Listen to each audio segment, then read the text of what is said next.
My lab studies traumatic spinal cord injuries. We consider spinal cord injuries and their effects on the whole body. And my lab in particular is really interested in trying to understand how injuries to the spinal cord change how the immune system functions and how the immune system responds to the injury, and then how that immune system change affects the whole body. Dr. Popovich encourages everyone in his research lab to really think big and to not be intimidated by difficult or challenging questions, but rather to go after the answers to those questions in spite of the challenges that they pose.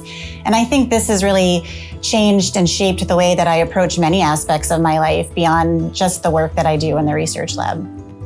Ohio State has been my scientific home for the last 36 years. I started my career here and I've grown it here. The community, the collaborations, the camaraderie, all of that has led to the ability to do science in a way that is not competitive, but still allows you to excel.